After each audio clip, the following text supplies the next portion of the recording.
Overseas direct investment, साक्षी आगे आ जाओ, तुम आ जाओ यार, पीछे चक्कर वक्कर आ जाएंगे। चलो, ओवरसीज डायरेक्ट इन्वेस्टमेंट का मतलब होता है कि हम इंडिया में बैठ के कहाँ इन्वेस्ट कर रहे हैं, बाहर। अब टाटा कंपनी कहाँ की है बच्चे, टाटा कंपनी कहाँ की है, ये ऐसे क्यों कर रहे हैं अपन। और रेंज रोवर कहाँ की है, और जैगवार कंपनी कहाँ की है। टाटा कंपनी अगर बाहर, हमें नहीं पता कहाँ की है, ठीक है। टाटा कंपनी अगर रेंज रोवर कंपनी में, सोमत मेरे को लगता है लड़कियों को दिक्कत होती होगी थोड़ा एडजस्टमेंट, लड़कों को भी हो जाती है ना।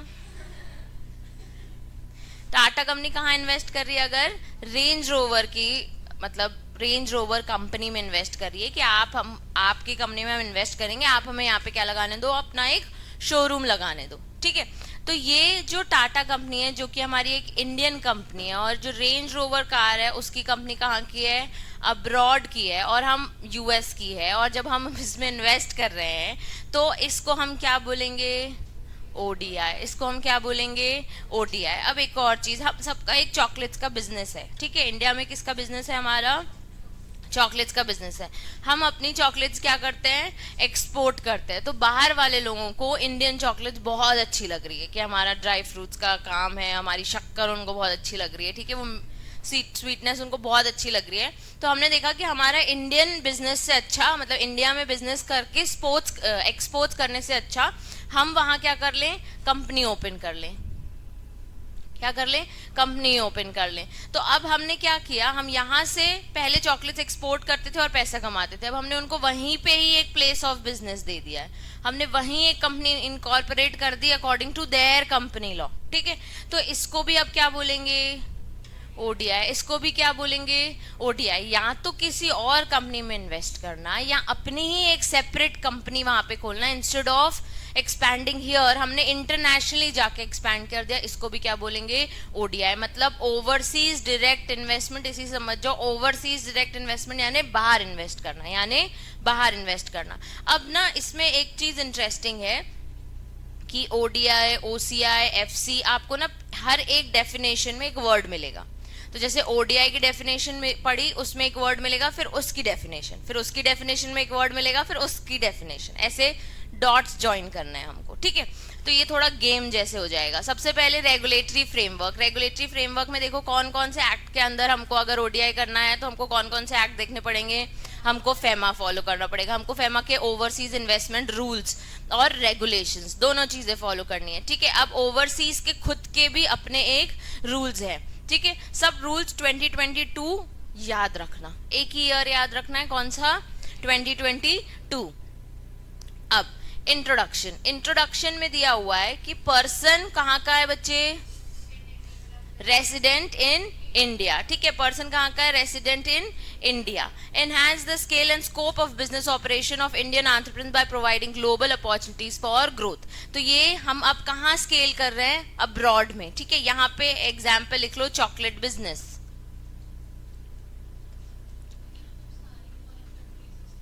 हाँ, एनीवेयर इंडिया के बाहर आप करोगे, इसमें कोई अग्रीमेंट वाला सिस्टम नहीं है।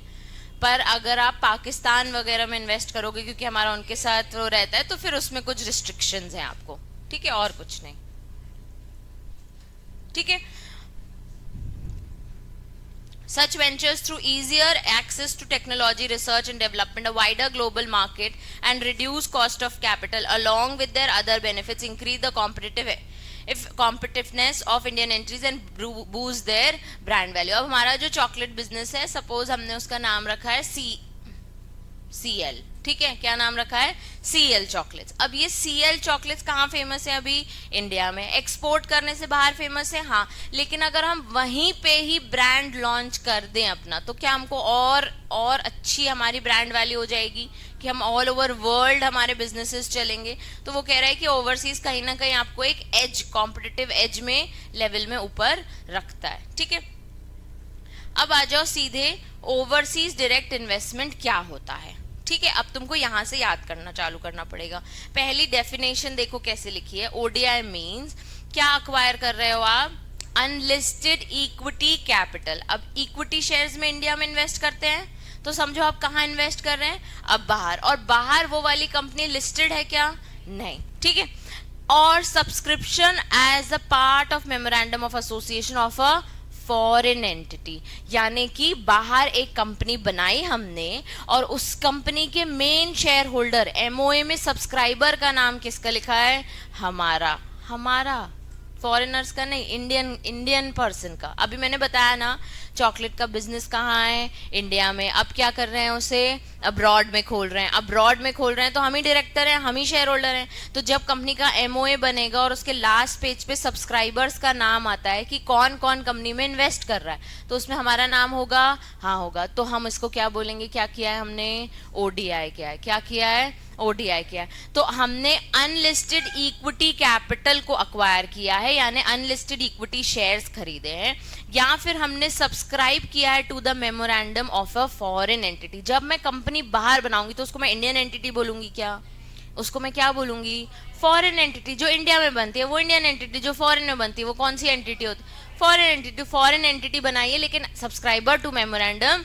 हम है, इसको हम क्या बोलते हैं, ओडीआई। उसके बाद क्या लिखा है, और, यानी ये या फिर बाकी दो, ठीक है।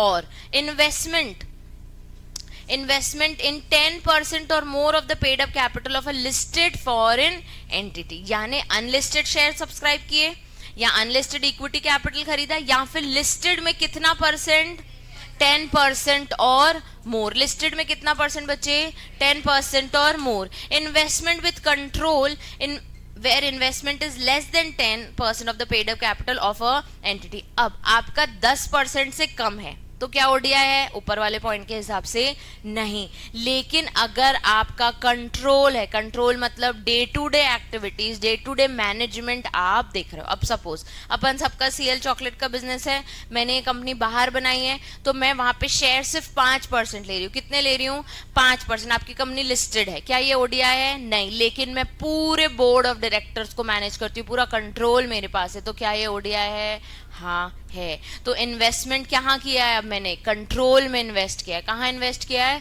कंट्रोल में। तो मैंने मैनेजमेंट कंट्रोल में इन्वेस्ट किया है, इक्विटी में 10% से कम। क्लियर है सबको। अब एक बार फटाफट मुझे अब भी याद कर लो, क्योंकि ओसीआई एफसी सब आ जाएगा अभी। ओडीआई मतलब पहली चीज क्या, अनलिस्टेड इक्विटी कैपिटल अक्वायर करना और subscriber to MOA of foreign entity. दूसरा वाला क्या है, in more than 10% investment in listed entity। उसके बाद फिर when with control but less than 10%। इधर पे किसी को भी कोई डाउट है, क्योंकि आपका अगर 10% से ज्यादा है तो it is any which way ODI है, but if it is less than 10% but you have the control over the company then also it's an ODI. ठीक है, तो और लिखा है यहाँ पे, ये ध्यान रखना, एंड नहीं लिखा है, या तो ये या तो ये या तो ये या तो दो या तो तीनों, सब कुछ भी। ठीक है, सबको हम क्या बोलेंगे, ओडीआई। अब ये फॉरेन लॉज हैं, ठीक है, इसमें जो लिखा है हमको यही याद करना है, इसमें तो मन का दिमाग का कुछ नहीं लगा सकते। ठीक है, उन्होंने क्लियरली लॉ में बता दिया 10% से ऊपर तो इट्स एन ओडीआई, 10% से कम लेकिन कंट्रोल है इट्स एन ओडीआई, मतलब इट्स एन ओडीआई। कोई बहस आगे नहीं कर सकता। ठीक है, फॉर बेटर अंडरस्टैंडिंग ओडीआई में फॉरेन एंटिटी का भी मतलब बताया है, entity formed and registered and incorporated outside India. ये तो मैंने आपको बता ही दिया था। तो एग्जाम्पल अगर लिखना है तो लिख लो क्या, सीएल चॉकलेट। ठीक है, अब इंक्लूडिंग, ये तुमने कंपनी लॉ में पढ़ा होगा, IFSC, international financial service centre, ये कहीं ना कहीं हमारे मीडिएटर होते हैं। ठीक है, हमें अगर इंटरनेशनली कुछ फाइनेंस का कुछ सेंटर बनाना है तो इसको, ये इंडिया में ही होते हैं वैसे, बाय द वे ये इंडिया में ही, दिल्ली में ही बनते हैं, और ये लेकिन डील कैसे करते हैं, बाहर। तो ये अब्रॉड के तरीके से ट्रीटेड रहते हैं, स्पेशल इकोनॉमिक जोन जैसे होता है वैसे ही। तो ये इसको भी क्या बोलेंगे, ओडीआई। मतलब इसमें भी आपने इन्वेस्ट किया तो उसको हम क्या बोलेंगे, ओडीआई। मतलब समझो दिल्ली में एक ऑफिस है जो किसका है, आईएफएससी, उसमें मेरी 10% से ज्यादा शेयर होल्डिंग है, तो मैंने क्या किया है, ओडीआई किया है। क्या किया है, ओडीआई किया है। ठीक है, फर्दर अब किसका मीनिंग बताया उन्होंने, कंट्रोल का। कंट्रोल मीन्स मैंने आप लोगों को बताया था मेरा मैनेजमेंट में कंट्रोल है, right to appoint majority of directors and control management, या फिर पॉलिसी फॉर्मेशन या policy decision exercisable by person acting individually or in concert. मतलब अगर मेरा 10% से कम है लेकिन मेरा पूरा कंट्रोल मेरे पास है, डायरेक्टर कौन रहेगा मैं बताऊंगी, मैनेजमेंट कैसे काम करेगा मैं बताऊंगी, तो मैं क्या किया, मैंने ओडीआई किया। इतना सबको याद हो गया, ठीक है। नेक्स्ट अब टर्म देखो क्या लिखी है, ओवरसीज इन्वेस्टमेंट मींस क्या लिखा है, financial commitment and overseas portfolio investment. अब तो मुझसे पूछोगे मैम ये एफसी और ओपीआई क्या होता है, ठीक है। तो एक काम करो, यहाँ पे ऐसे लिखो, सबसे पहले इनका भी मीनिंग नीचे लिखा है, सबसे पहले लिखो OI equals to FC plus OPI. Indian resident तो तुमको याद ही रहेगा क्योंकि ओडीआई कौन कर रहा है, रेसिडेंट इन इंडिया, ठीक है। ओआई मतलब FC plus OPI, financial commitment plus overseas portfolio investment. अब तुम बताओ फाइनेंशियल कमिटमेंट मतलब किसी से कमिट कर रहे हैं हम, तुम्हें हमें ये रिलेशनशिप कमिटमेंट नहीं है ना, कौन सा कमिटमेंट है, फाइनेंशियल कमिटमेंट, मतलब हम तुम्हें पैसे देते रहेंगे, इसका हम क्या कर रहे हैं, एक कमिटमेंट। पोर्टफोलियो क्या होता है, कैसा, एक काइंड ऑफ रिपोर्ट और स्टेटस। तो जैसे आप शेयर्स में इन्वेस्ट करते हो तो आपका एक पोर्टफोलियो बनता है, ठीक है। तो जितना आप अच्छा इन्वेस्ट करते हो और अच्छे रिटर्न्स लेते हो तो आप बोलते हो मेरा पोर्टफोलियो बहुत अच्छा है, ये टर्म्स यूज होते हैं। तो जो लोग म्यूचुअल फंड और शेयर्स में इन्वेस्ट करते हैं वो लोग अपने इन्वेस्टमेंट का एक पूरा पोर्टफोलियो देखते हैं और उसके बाद हर इन्वेस्टमेंट को टैली करते हैं, हर इन्वेस्टमेंट को वेरीफाई करते हैं, और जहां उनका अच्छे रिटर्न्स होते हैं, कहीं कम रिटर्न्स होते हैं, उसको वो लोग क्या नाम देते हैं, पोर्टफोलियो। तो अब ये कह रहे हैं ओवरसीज का क्या बना रहे हो तुम, पोर्टफोलियो इन्वेस्टमेंट, क्या बना रहे हो, पोर्टफोलियो। तो इन दोनों को मिला के क्या बनेगा, ओवरसीज इन्वेस्टमेंट। तो अगर तुमसे पूछा जाए ओडीआई क्या है तो 10%, 10% से कम, मतलब अनलिस्टेड, लिस्टेड और फिर 10% से कम, ठीक है। अगर तुमसे पूछा जाए ओआई क्या है तो एफसी प्लस ओपीआई, ठीक है। अब एफसी की डेफिनेशन दी हुई है बच्चे, a person resident in India means aggregate amount of investment by way of ODI। तो FC मतलब पहली चीज क्या हो गई, ODI। ODI की डेफिनेशन याद है सबको, हाँ ठीक है। और डेट, डेट मतलब लोन, ठीक है। Other than overseas portfolio investment and non fund based facility extended by it to all foreign entities. अब तुमने दो ये पढ़ा है, फंड बेस्ड और नॉन फंड बेस्ड, अभी सिक्योरिटी लॉ में चैप्टर भी नहीं है तुमको ऐसा कोई। देखो नॉन फंड बेस्ड और फंड बेस्ड फैसिलिटी समझो, जब हम बैंक से जाके पैसे लेते हैं कि सर हमको लोन दे दो, ये क्या हो गया, फंड बेस्ड फैसिलिटी। जब मैंने किसी कंपनी से बोला कि यार तुम मेरी कंपनी में ना सीसीडीज ले लो, मतलब डिबेंचर्स ले लो, ये कौन सी हेल्प हो गई, फंड बेस्ड। डिबेंचर्स लिए, पैसे दिए ना, पैसे जहां आ रहे हैं वो क्या हो गया, फंड बेस्ड। अब मैंने बैंक को बोला मेरा ओडी बना दो, तो ओडी में पैसे आते हैं क्या, नहीं, इट इज एन, बोल सकते हैं एक्सेप्शनल, कि हाँ अगर तुम्हारा इससे ऊपर तुमने खर्चा किया तो तुम्हारा एक ओवरड्राफ्ट हम क्रिएट कर देंगे। तो इसमें एक्चुअल में हमें कोई लोन, इंटरेस्ट ये सब नहीं मिल रहा है, इसको हम क्या बोलते हैं, नॉन फेयर। मतलब जरूरत पड़ने पर जब भी कोई हेल्प करता है और उसमें कुछ पैसे नहीं मिलते, सिर्फ अलाउ करता है कि ठीक है तुम इसको आगे जाके, सीसी लिमिट बैंक में बनती है, कैश क्रेडिट, कि आप कैश विड्रॉ कर सकते हो, स्टॉक्स को मॉर्गेज वगैरह रख के आपका वो सीसी लिमिट बनता है कि you can withdraw as much as can, और एक लिमिट वो डिसाइड कर देते हैं कि हाँ करोड़ तक तुम बिजनेस करो, कोई टेंशन नहीं, बैंक बैठा है। ये सब नॉन फंड बेस्ड फैसिलिटीज होती है जिसमें एक्चुअल में हमको कोई पैसा नहीं मिलता है, सिर्फ बैंक अलाउ करते हैं you can withdraw come some day आके पे बैक कर देना, ठीक है। तो एक्चुअल में पैसा हाथ में कुछ नहीं है, सिर्फ एक एक्सटेंशन मिलता है to the withdrawal and everything, जो आपके बैंक में पैसा होता है उसके ओवर एंड अबव, और उसके बाद यू कैन पेड बैक, ठीक है। पॉइंट ये है कि हम देख रहे हैं फाइनेंशियल कमिटमेंट क्या होता है। तो फाइनेंशियल कमिटमेंट में पहला टोटल ओडीआई, पहला क्या हो गया, aggregate amount of ODI, debt, ठीक है। दूसरा क्या हो गया बच्चे, डेट, और अदर देन ओवरसीज पोर्टफोलियो और non fund based facilities extended to all foreign entities. अब अगेन ओडीआई मतलब लिस्टेड, अनलिस्टेड और 10% से कम और मैनेजमेंट में कंट्रोल। OI मतलब फिनेंशियल कमिटमेंट और ओवरसीज पोर्टफोलियो। अब फिनेंशियल कमिटमेंट मतलब ODI, ठीक है, ODI, डेट और नॉन फंड बेस्ड फैसिलिटीज। तो इसमें क्या कवर नहीं हुआ? OPI। तो अब यहां लिखो FC equals to ODI plus debt plus non fund facility. तुमको कंफ्यूज करने के लिए उन्होंने लिख दिया अदर देन OPI। ऑब्वियसली जब दो अलग अलग टर्म समझे हैं तो वो अलग अलग ही हैं, ठीक है।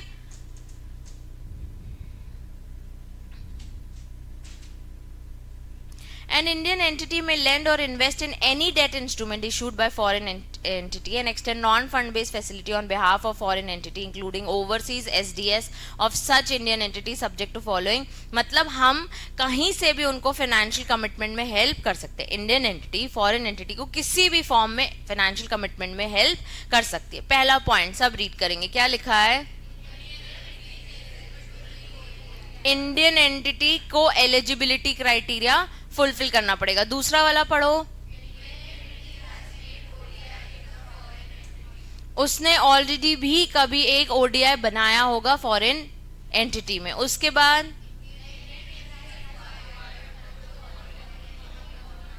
सच फाइनेंशियल कमिटमेंट। तो अगर तुमको कोई भी FC देनी है तो पहले ODI करके आ जाओ और कंट्रोल अपने पास रखो। अगर तुमको फाइनेंशियल कमिटमेंट देना है तो तुम एक इंडियन एंटिटी होनी चाहिए, तुम्हारा पूरा कंट्रोल उस फॉरेन एंटिटी में होना चाहिए और तुम ODI करने के लिए एलिजिबल होने चाहिए और तुमने ODI कभी ना कभी किया हो तो तुम क्या कर सकते हो? फाइनेंशियल कमिटमेंट कर सकते हो। क्लियर है?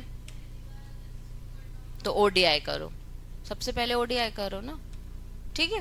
पहली बार करना है तो ODI करो, फिर OC, ये क्या कहते हैं, OI और फिर FC, ठीक है।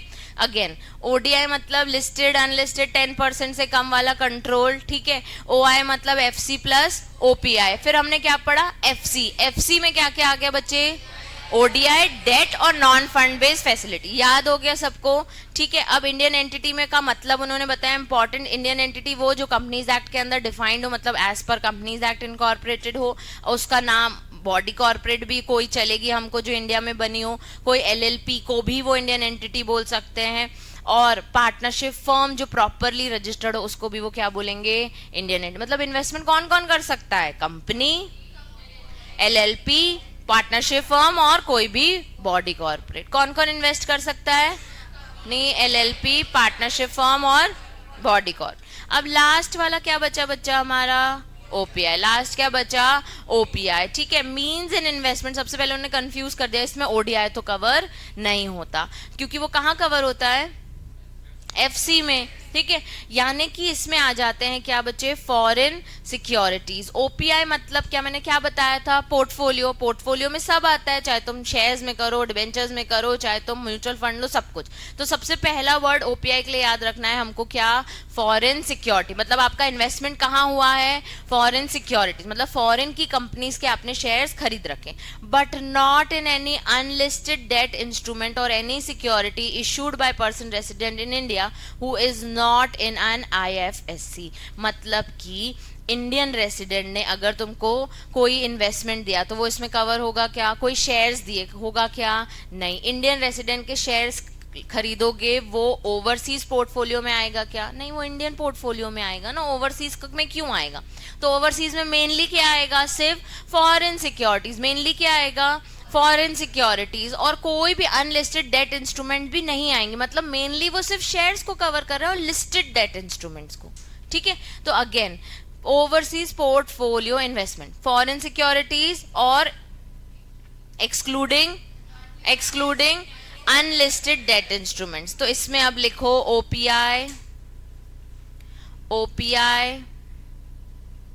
OPI मतलब फॉरेन सिक्योरिटीज। OPI मतलब फॉरेन सिक्योरिटीज माइनस या अदर देन, तो क्रॉस बना सकते हो क्योंकि इसमें से लेस नहीं होता है, तो तुम क्रॉस बना दो, ठीक है। फिर तुम बोलोगे मैम आपने माइनस लिखवाया था। अनलिस्टेड डेट इंस्ट्रूमेंट्स, हाँ अदर देन ही बताया ना, तो क्रॉस लगाया ना।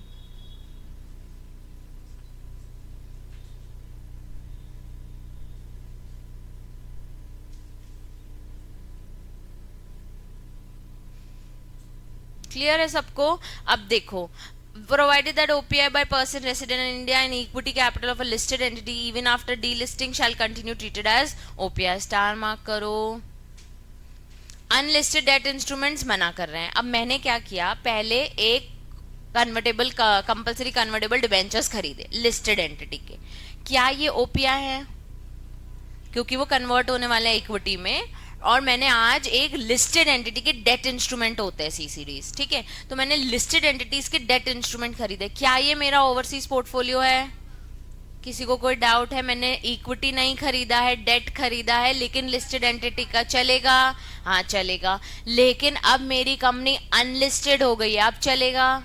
लेकिन यहाँ पे लिखा है कि अगर हो गई है तो भी वो कंटिन्यू ट्रीट होगा ओपीआई, इसलिए स्टार मार्क कराया है. ठीक है, तो पहले लिस्टेड एंटिटी में इन्वेस्ट किया, अब वो क्या बन गई है? अनलिस्टेड, तो भी हम कंटिन्यू करेंगे कि वो ओपीआई है. क्लियर है यहाँ तक सबको? एक बार हमने, मैं सिर्फ रिकॉल कर रही हूँ, हमने पढ़ा ओडीआई लिस्टेड अनलिस्टेड 10% से कम कंट्रोल है पूरा. फिर हमने क्या पढ़ा? ओआई ओवरसीज इन्वेस्टमेंट, जिसका मतलब होता है फाइनेंशियल कमिटमेंट, और ओपीआई. जब हम फाइनेंशियल कमिटमेंट दे रहे हैं तो हम सबसे पहले क्या कवर कर रहे हैं? ओडीआई, ठीक है, और डेट कवर कर रहे हैं. और नॉन फंड बेस्ड फैसिलिटीज मतलब डेट उसमें हो गया. अब जब डेट उसमें हो गया तो बचा क्या? सिर्फ शेयर्स वाला. वो कहाँ कवर होगा? ओपीआई में. ओपीआई में सिर्फ क्या आ रहे हैं? Foreign securities. और क्या नहीं आ रहे हैं? अनलिस्टेड डेट इंस्ट्रूमेंट्स, क्योंकि वो कहाँ कवर हो रहे हैं? ऊपर फाइनेंशियल कमिटमेंट में. क्लियर है सबको? दोनों लेट आया भाई, नहीं लेट आया. ओपीआई ओडीआई सब हमने शुरू में डिस्कस किया, डिफरेंट चीजें. एक बार लास्ट में बता दूं, ठीक है? अभी मत कंफ्यूज होना, नहीं तो ये लोग भी हो जाएंगे. ठीक है, चलो. अब मीनिंग बताया डेट इंस्ट्रूमेंट. तुमको भी पता होगा डेट इंस्ट्रूमेंट्स क्या होता है. लोन फॉर्म में होते हैं. तो सबसे पहले क्या लिखा है? Government bonds. फिर क्या लिखा है? Corporate bonds. मतलब कि अगर आपने ये देखो, मुझे ओपीआई का मतलब बताओ संपूर्ण.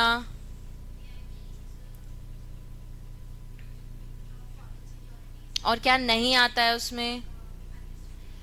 तो मैंने अगर लिस्टेड डेट इंस्ट्रूमेंट्स हैं तो वो इसमें कवर होंगे. हाँ, क्यों? कहाँ लिखा है नहीं होंगे? ठीक है, अनलिस्टेड नहीं होंगे ना, लिस्टेड होंगे. अब लिस्टेड बाद में अनलिस्टेड हो गई तो कंटिन्यू हो जाएगा, वही लिखा है. ठीक है, मतलब कि अगर लिस्टेड में इन्वेस्ट किया और बाद में अनलिस्टेड बन गई तो भी वो ओपीआई कवर होगा. चलो, डेट इंस्ट्रूमेंट्स में क्या क्या आ गया बच्चे? गवर्नमेंट बॉन्ड्स, कॉर्पोरेट बॉन्ड्स, और all tranches of securitisation structure which are not equity tranche.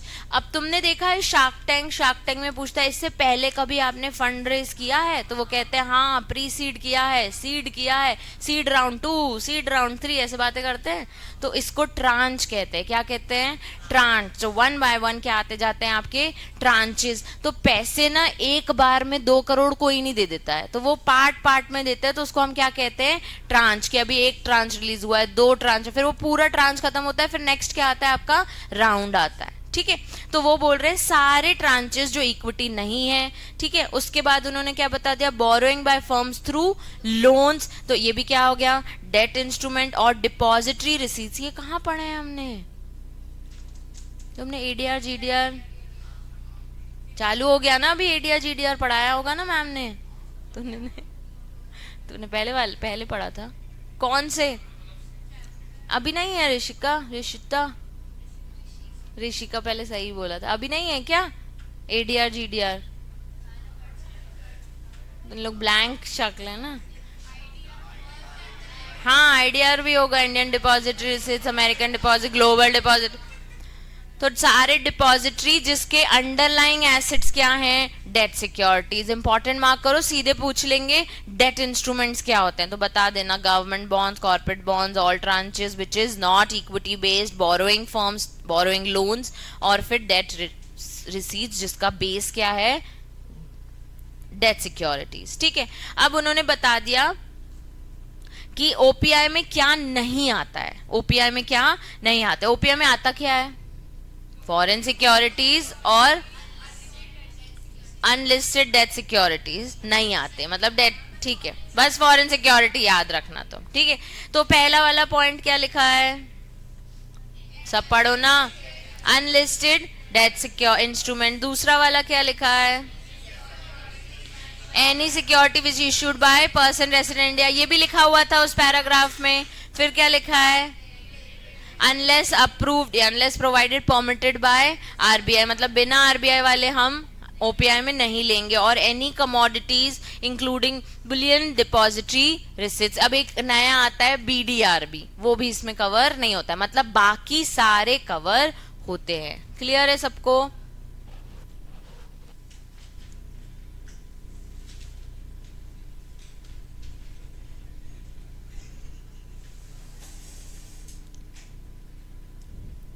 अब यहां से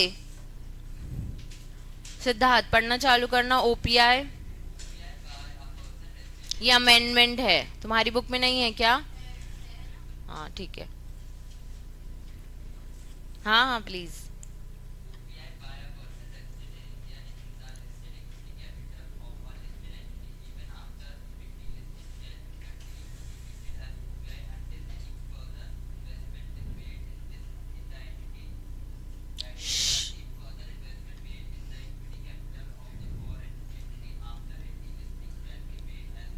अब स्टार मार्क करो, ये वही चीज लिखा है कि कंटिन्यू ट्रीटेड होगा। और अगर कोई फर्दर इन्वेस्टमेंट करते हो आफ्टर डी लिस्टिंग, तो डी लिस्टिंग वाला वर्ड हमने कहाँ पढ़ा था? 10% लिस्टेड 10% अनलिस्टेड, तो डी लिस्टेड वाला तो वो कहाँ कवर होगा? ओडीआई में। तो फिर से एक बार समझ लो मैं क्या बोल रही हूँ।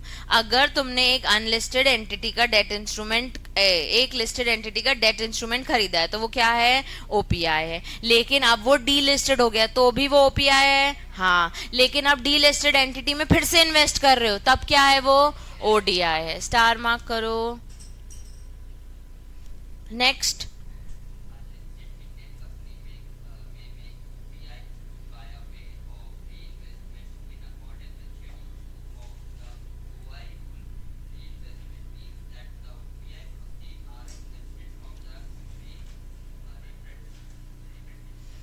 repatriation।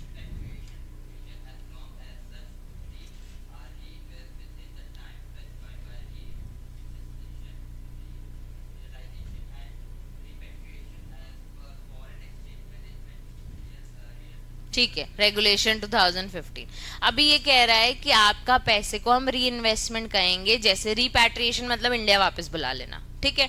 तो आपने क्या किया? पैसा लगाया, इंडिया वापस बुलाया, फिर से री इन्वेस्ट किया, फिर लगाया, फिर मतलब फिर बुलाया, फिर इन्वेस्ट किया, इसको कह रहे हैं वो री इन्वेस्टमेंट। यहाँ हमें भी पता है कि हमने अगर पैसा कमाया और उसको री इन्वेस्ट किया है तो उसको री इन्वेस्टमेंट ही बोलेंगे, ठीक है?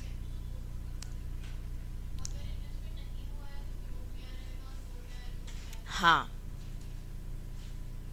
दूसरे को अपने को वो नहीं बॉदर नहीं करना है, ठीक है? अब अनलिस्टेड एंटिटी में make OPI in accordance with the schedule, ठीक है, ओआई रूल्स के हिसाब से, ठीक है? अब इन्वेस्टमेंट भाविक का यहाँ से पढ़ना।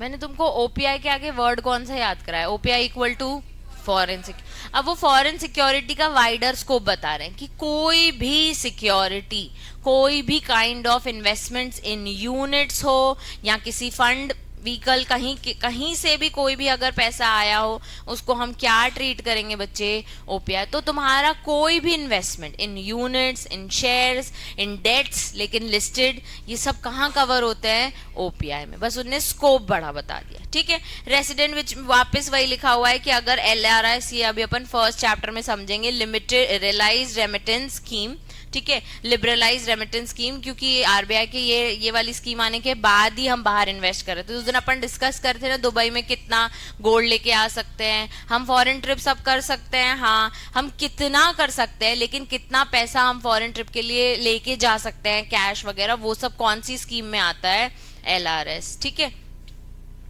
तो may make an OPI with in an overall limit, कौन सी लिमिट के हिसाब से कर सकते हैं हम, एलआरएस के हिसाब से। एलआरएस स्कीम में ये बताया हुआ है कि आप हॉस्पिटल के खर्चे, पर्सनल एजुकेशन के खर्चे, ट्रैवल के खर्चे, बिजनेस के खर्चे, जो मीटिंग्स करने जाते हो, वो सब एलआरएस के थ्रू आपको अलाउड है, विच इज एन लिमिट की 1 लाख यूएस डॉलर करके है, उतनी आपको अलाउड है कि आप उतना जाके पैसा उड़ा सकते हो, हमको कोई प्रॉब्लम नहीं है। तो वो इन्वेस्टमेंट की भी लिमिट को बोल रहे हैं, कहाँ से देखो, एलआरएस से। कहाँ से देखो, एलआरएस से। ठीक है, उसके बाद any investment made overseas in accordance with the mutual fund या वेंचर कैपिटल फंड या alternative investment fund registered with SEBI can also be considered as OPI. तो अब मेरे साथ वर्ड्स याद कर लो। मैंने तुमको क्या बढ़ाया पहले, फॉरेन सिक्योरिटीज, फिर मैंने तुमको ये बताया क्या कवर नहीं होता है, अनलिस्टेड, लेकिन अगर लिस्टेड में किया और उसके बाद वो अनलिस्टेड बन गई तो कंटिन्यू होगा, और उसके बाद दोबारा अनलिस्टेड में इन्वेस्ट किया है तो ओडीआई। बहुत अच्छे बच्चे। उसके बाद फिर तुमने क्या, यूनिट्स भी कोई भी खरीदी तो वो क्या है, ओपीआई। तुमने ओपीआई की लिमिट कहाँ से फॉलो करनी है, एलआरएस से। अब तुमने कोई म्यूचुअल फंड खरीदे हैं, तुमने कोई वेंचर कैपिटल फंड के थ्रू इन्वेस्ट किया है, तुमने कोई ऑल्टरनेटिव इन्वेस्टमेंट के थ्रू किया है, जो रजिस्टर्ड कहाँ से है, सेबी से, उसको भी हम क्या बोलेंगे, ओपीआई। उसको भी क्या बोलेंगे, तो ओपीआई का स्कोप उन्होंने थोड़ा सा बड़ा कर दिया है कि ये सारी चीजें कवर्ड हैं। तुमको बहुत डीप जाके याद नहीं करना है, इतना समझ जाओ। क्लियर है सबको? ठीक है, नेक्स्ट क्या है, परमिशन फॉर ओवरसीज इन्वेस्टमेंट। अब ऐसा नहीं है ना कि मुझे 5,000 यूएस डॉलर ओवरसीज लगाने, इंडिया तो फालतू कंट्री है, मेरे को तो यहाँ पैसा लगाने नहीं, मैं बाहर लगाऊंगी, बाहर कमाऊं, क्या ऐसा अलाउड है क्या? नहीं। तो उन्होंने 2 रूट बनाए हैं जो तुमने सिक्योरिटी लॉ में पढ़े होंगे, एक होता है ऑटोमेटिक रूट और एक होता है अप्रूवल रूट। तो वो रूट बनाए हैं कि भैया इतनी लिमिट तक करना है, ऑटोमेटिक चले जाओ, इस लिमिट से ऊपर जाना है तो अप्रूवल रूट में आ जाओ। तो आपको कैटेगरी ए डी बैंक से, आरबीआई समझ लो, मतलब ये उसी के ही पार्ट है, उनसे आपको क्या लेनी पड़ती है, परमिशन लेनी पड़ती है। चलो ऋषिका पढ़ना।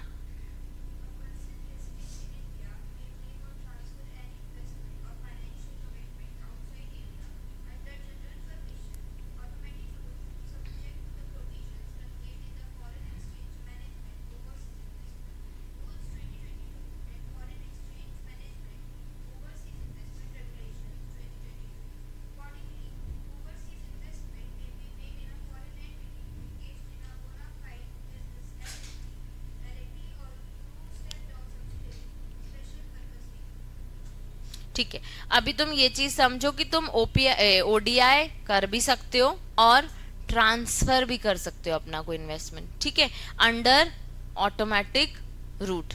ठीक है, अंडर ऑटोमेटिक रूट तुम्हें कोई बहुत मेजर परमिशन नहीं लेनी। ऑब्वियसली इन्वेस्ट करोगे तो कोई फॉर्म वॉर्म तो भरना पड़ेगा ना, ओडीआई के फॉर्म वगैरह फाइलिंग करनी पड़ेगी, और तुम इन रूल्स को, मतलब फेमा वगैरह को फॉलो करके तुम ओडीआई क्लियरली कर सकते हो, और ट्रांसफर भी करना है तो कर सकते हो। तो जैसे मैंने खरीद रखे हैं ओवरसीज, आज विधि ने बोला मुझे चाहिए तो मैं ट्रांसफर कर सकती हूँ, हाँ अंडर ऑटोमेटिक रूट मैं इसको अपना ट्रांसफर भी कर सकती हूँ। फर्दर सब्सिडरी या स्टेप डाउन, सर वहां पे स्टेप डाउन सब्सिडरी कहते हैं जो होल्डिंग की जूनियर कंपनी होती है, अपने यहाँ क्या कहते हैं, सब्सिडरी कंपनी, इसलिए स्लैश बना दिया है उन्होंने। ठीक है, of a foreign entity means an entity in the foreign entity has a control structure. ये हमको पता है कि सब्सिडरी मतलब क्या होता है। हमारे इंडिया में सब्सिडरी मतलब होल्डिंग की कितनी होल्डिंग, वो तो हमें ये पता है 2 से ज्यादा, मतलब 2 स्टेप डाउन सब्सिडी नहीं बन सकती, सब्सिडी की भी सब्सिडी फॉर 51%, 49 नहीं 51% और अबव, मतलब 50 से ज्यादा होनी चाहिए तो वो होल्डिंग होती है, और 49 सब्सिडी, मतलब बिलो 50 इज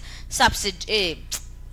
हाँ ठीक है, ठीक है। अब जिस कंपनी की हमने होल्डिंग 51% या उससे ज्यादा रखी है तो वो कंपनी होल्डिंग है, और जिसमें हमने इन्वेस्ट किया है वो क्या है, सब्सिडरी कंपनी है। ठीक है, तो नहीं पता था तुम लोग आपस में पढ़ाने लगते हो, भाई मैं बता रहा हूँ तेरे को, मैं बता रहा हूँ, ठीक है। शैल कंप्लाई विद स्ट्रक्चरल रिक्वायरमेंट। अब अगर आप ऐसी कोई कंपनी में इन्वेस्ट कर रहे हो जो सब्सिडरी कंपनी है, तो आपको क्या करने पड़ेंगे, कुछ ना कुछ कंप्लायंस, क्या करने पड़ेंगे, कंप्लायंसेस, ठीक है। Shall also have a limited liability with the foreign core activities not a strategic sector. अच्छा, इधर पे क्या करो बच्चे, एक टेबल बना लो छोटी सी। देखो, सबसे पहले तुम्हें क्या बताया मैंने कि ऑटोमेटिक रूट में आप जा सकते हो। अप्रूवल के लिए आपको लेना है सीजी से या फिर आरबीआई से। अब एक काम करो, बनाओ ऊपर अप्रूवल, वहीं पे ही बना लो, छोटा सा, स्टिकी नोट की जरूरत नहीं पड़ेगी तुमको, इतना बड़ा नहीं लिखवा रही हूं मैं, इसका आधा लिखवा रही हूं, ठीक है। बस लिखो अप्रूवल, नीचे बनाओ स्ट्रैटेजिक सेक्टर, अप्रूवल, नहीं मैं बता रही हूँ वो बनाओ, अप्रूवल नीचे, ये अप्रूवल नीचे डंडी, स्ट्रैटेजिक सेक्टर। ऐसे नहीं किया मैंने, ऐसे किया भाई, क्या हो गया तेरे को, पहले अप्रूवल लिखो तो ऐसे आएगा ना अप्रूवल, ऐसे थोड़ी लिखेंगे APRR, वो सिर्फ आई लव यू लिखते हैं ऐसे, ऐसे अप्रूवल और नीचे एक एरो। बाप रे, वाहे गुरु वाहे गुरु।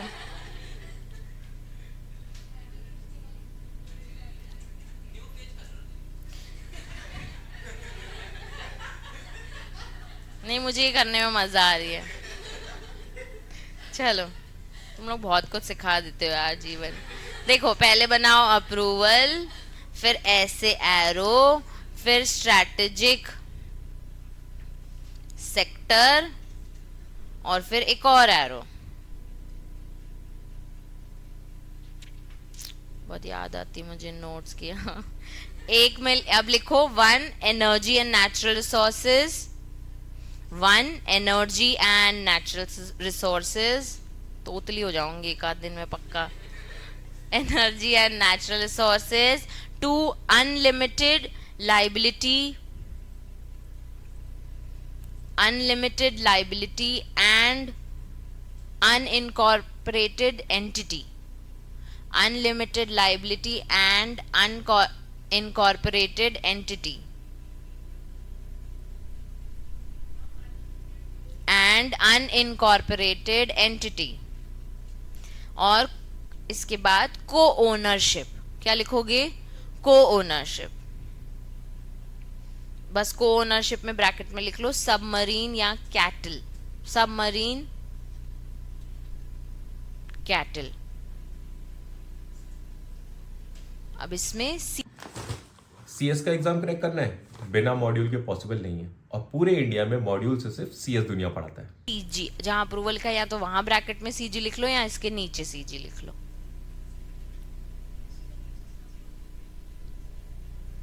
समझा रही हूं ना। सबसे लास्ट में लिख दे एरो, सीजी या अप्रूवल के बाजू में, ठीक है। अब देखो,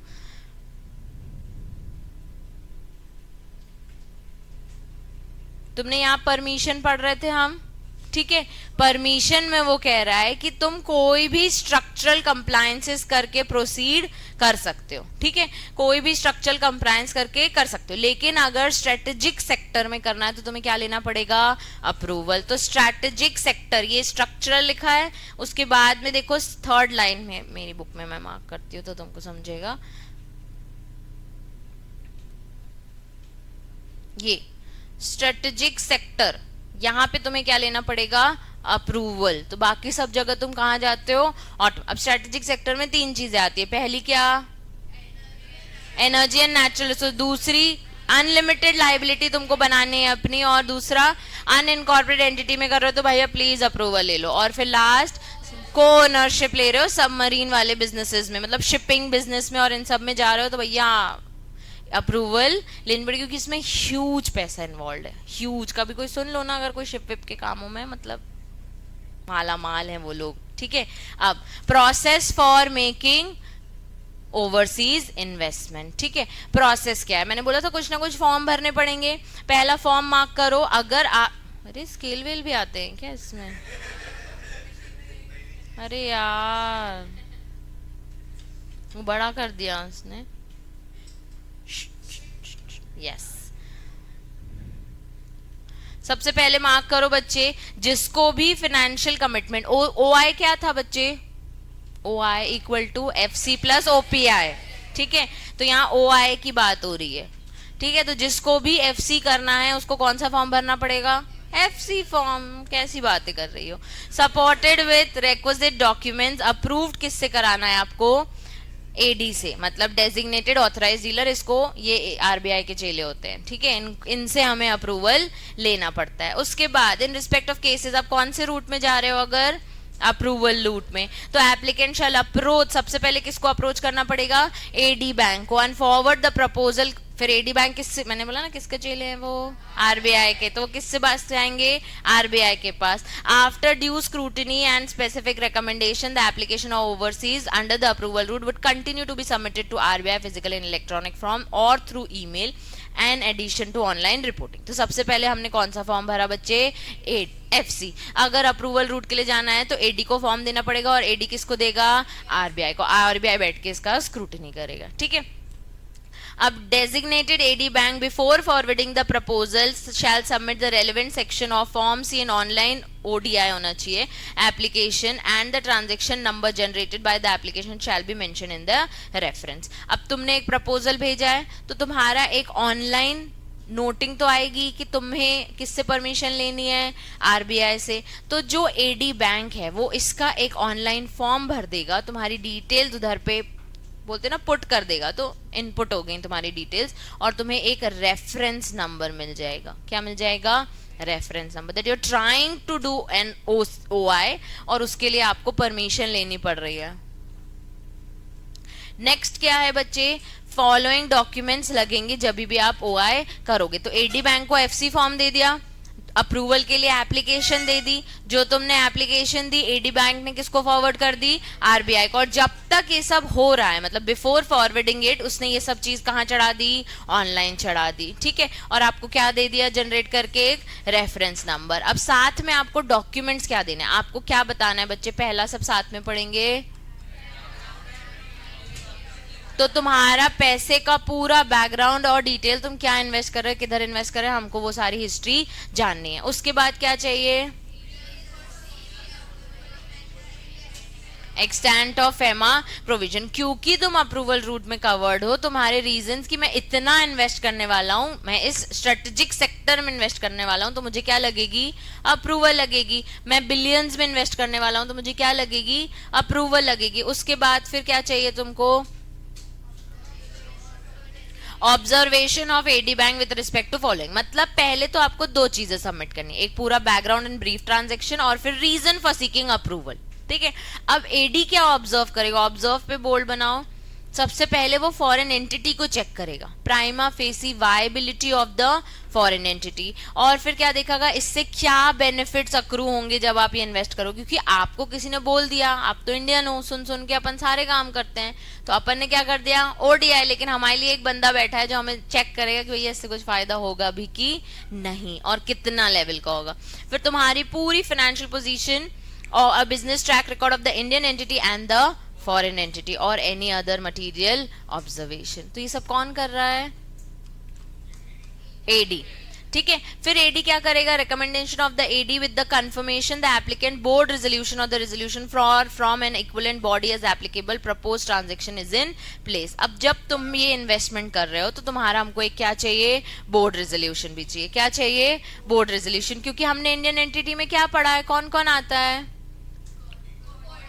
body, corporate, company, LLP, partnership, यही पढ़े हैं क्या, इंडिविजुअल पढ़ा क्या, नहीं, तो ये लोग आपस में क्या पास कर दें, एक बोर्ड रेजोल्यूशन। अगर पार्टनर्स हैं तो पार्टनर्स रेजोल्यूशन भी बोर्ड रेजोल्यूशन जैसे कंसिडर किया जाता है, तो उनको भी फाइल करना पड़ेगा, ठीक है।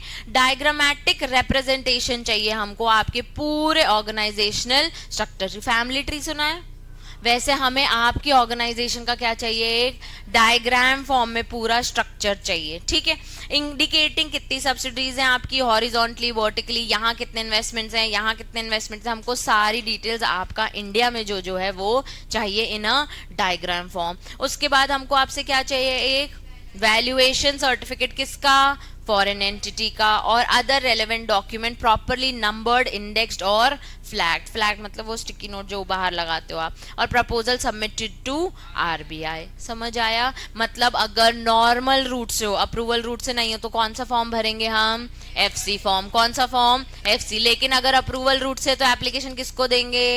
एडी को. एडी किसको देगा? आरबीआई को. Before sending it to RBI आपकी ऑनलाइन एप्लीकेशन चढ़ा देगा और आपको क्या दे देगा? Reference number. अब दो चीजें इंपॉर्टेंटली आपसे मांगेगा. एक क्या? बैकग्राउंड ऑफ द बीफ ट्रांजेक्शन और दूसरा हाँ नहीं reasons for approval mentioning the FEMA. और ऑब्जर्व क्या क्या करेगा? Prima facie viability of the foreign entity और बेनिफिट्स क्या मिलेंगे. तीसरा financial position of Indian entity and foreign entity. चौथा एनी अदर मटेरियल. उसके बाद फिफ्थ पॉइंट बच्चे क्या है? जब उसके रिकमेंडेशन आ जाएंगे तो वो आपसे क्या एक्सपेक्ट करेगा? क्या दे दो? बोर्ड रेजोल्यूशन दे दो. और क्या चाहिए उसको? वैल्यूएशन सर्टिफिकेट चाहिए और diagrammatic of the organisational structure और अदर जितने भी रेलेवेंट डॉक्यूमेंट वो प्रॉपर्ली कैसे होने चाहिए? नंबर्ड, इंडेक्स्ड और फ्लैग्ड. क्लियर है? इंपॉर्टेंट मार्क करो. अब ये जो सीजी वाला है ये मैं तुमको लिखवा चुकी हूं. स्ट्रेटेजिक मैटर वाला ये नीचे वाला पैराग्राफ लिखा ना, एनर्जी, ऑयल, गैस, कोल. ठीक है, सिर्फ ऊपर वाला पार्ट देखो. अब एप्लीकेशन फॉर ओआई और फाइनेंशियल कमिटमेंट कहाँ पे इन्वेस्ट हो रहा है बच्चे? कहाँ मन हो रहा है ओआई करने का? पाकिस्तान और अदर जुरिसडिक्शन. भाई ऐसे मत हंस. ठीक है. May be advise by the CG from time to time or in strategic sector specific जॉर्मन shall be forwarded by the AD. तो मैंने जहां तुम्हें अप्रूवल लिखवाया ना उसमें तुम्हें मैंने क्या लिखवाया? सीजी. उसके बाद स्ट्रैटेजिक मतलब पहले स्ट्रैटेजिक सेक्टर और फिर तुमने 3 सेक्टर लिखे. इसमें एक चीज अगर जगह है तो और ऐड कर दो, प्लस पाकिस्तान. मतलब इसमें भी सीजी की अप्रूवल लगेगी. बस जहां तुमने ये सारी टेबल बनाई है ना अप्रूवल वाली, परमिशन गवर्नमेंट वाले, हाँ अप्रूवल के बाजू में लिख दो कि ऑल्सो फॉर पाकिस्तान.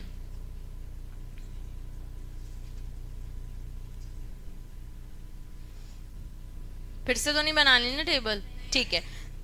यहाँ पे एक और टेबल बनाओ जहां आरबीआई लिखा है. लिखो आरबीआई और एरो एफसी एक्सीडिंग. तो एक्सीडिंग के लिए क्या बनाओगे? ऐसे इंक्रीजिंग वाला एरो या इंक्रीजिंग लिख लेना. एक्सीडिंग यूएस डॉलर मैंने बताया ना 1 बिलियन. अगर आरबीआई के नीचे FC U exceeding US dollar 1 billion तो अप्रूवल आरबीआई का. ठीक है.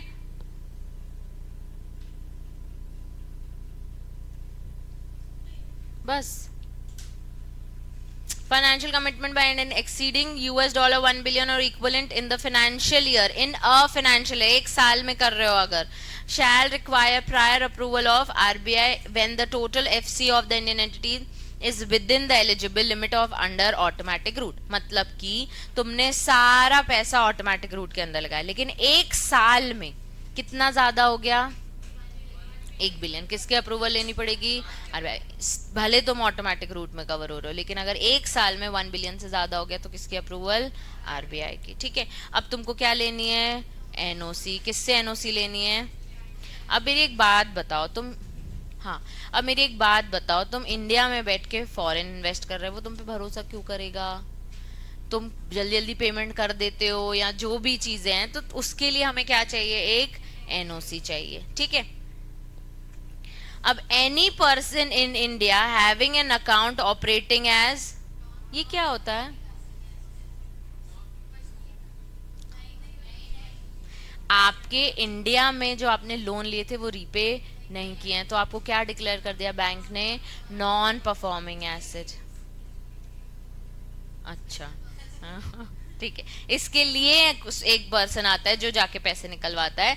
बट द पॉइंट इज कि अगर आपने इंडियन लोन नहीं दिया तो आप क्या बन गए हो? नॉन परफॉर्मिंग एसेट और is classified as wilful defaulter under investigation. अभी सिर्फ क्लासिफाई हुआ है, अभी एक इन्वेस्टिगेशन में क्लासिफाई हुआ है कि ये भी क्या है? इन विलफुल डिफॉल्टर. अब ये डिफॉल्टर किसने डिक्लेयर किया है? financial sector regulator या investigative agency shall obtain an NOC from a lender, bank, regulatory body investing concerned before making FC or undertaking any disinvestment. तो अगर तुम्हें अपना पैसा वापस लेना है वहां से या तुम्हें और इन्वेस्ट करना है, और तुम इंडिया में किस नाम से जाने गए हो अभी तक, नॉन परफॉर्मिंग एसेट और विलफुल डिफॉल्टर, अभी क्लासिफाई हो भी इन्वेस्टिगेशन चल रहा है, तो क्या लेके जाना पड़ेगा, एनओसी. क्या लेके जाना पड़ेगा, एनओसी. बैंक बोलते कि भाई नहीं नहीं हमारे पैसे तो दे रहा है लेकिन कुछ कारणवश ये नॉन परफॉर्मिंग एसेट डिक्लेयर किया गया है क्योंकि एक बार बहुत ज्यादा लेट पेमेंट हुआ है. ठीक है. Where an Indian entity has already issued a guarantee in accordance with the FEMA before making the investigation has begun or the account has been classified NPA or wilful and subsequently is required to honor such con, मतलब तो भी तुमको क्या देनी पड़ेगी, नहीं. फिर such remittance due to invocation will not constitute fresh or financial, hence मतलब कोई भी न्यू financial commitment कर रहे हो तो NOC की जरूरत नहीं है.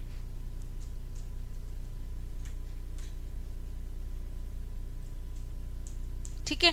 अब मोड ऑफ पेमेंट, ये पैसे दोगे कैसे बाहर वालों को, पहला वाला तुम बताओ. By remit. सबसे पहले बैंकिंग चैनल को बोलेंगे भैया तुमको देने, अच्छा तुम क्या कर दो, इन्वेस्ट कर दो. तो मैं बाहर गई, मैंने बहुत सारा लोन लिया फॉरेन से.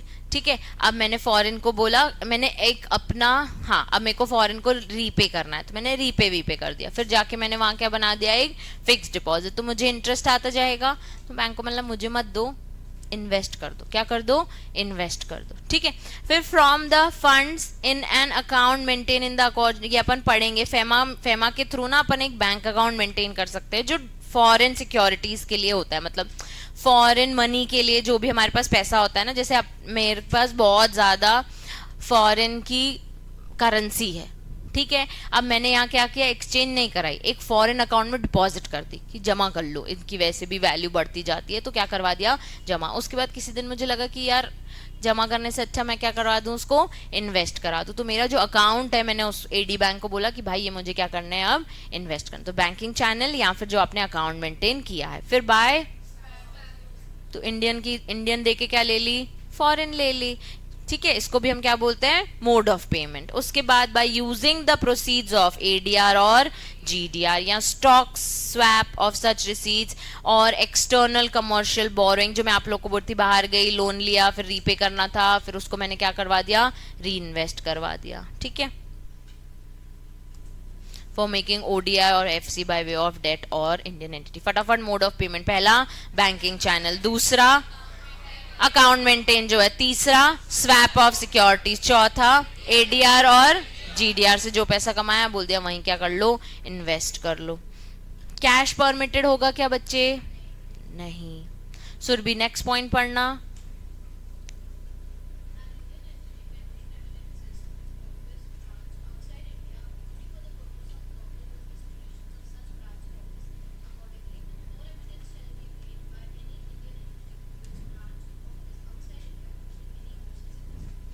हमारा अगर वहां पे कोई ऑफिस या ब्रांच खोला है हमने, ठीक है, तो हम उनसे रेमिटेंस करवा सकते हैं. ठीक है. अगर नॉर्मल बिजनेस ऑपरेशन खोला है हमने तो, ठीक है, अदरवाइज हमको अलाउड नहीं है. ठीक है. तो अगर नॉर्मल बिजनेस, कंसल्टेंसी बिजनेस खोला है तुमने, किसी चीज चॉकलेट बिजनेस खोला है, तो तुम्हारा नॉर्मल बिजनेस ऑपरेशंस चल रहे हैं तो उससे तुम रेमिटेंस करा लो. लेकिन तुमने वहां अगर लोन बिजनेस, बैंक खोल रखा है तो इसमें नहीं चलेगा. These are not considered as normal business operations. ठीक है. उसके बाद थर्ड पॉइंट फिर भी,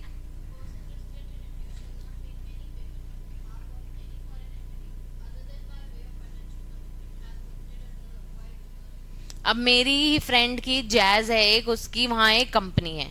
ठीक है.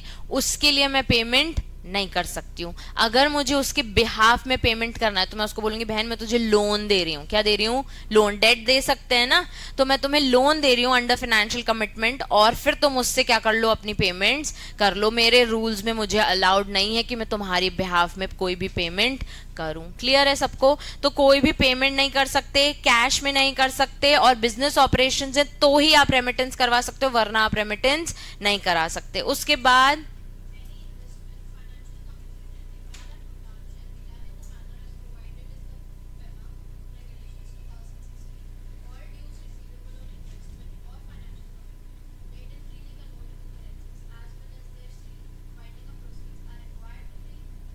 रिपैट्रिएटेड।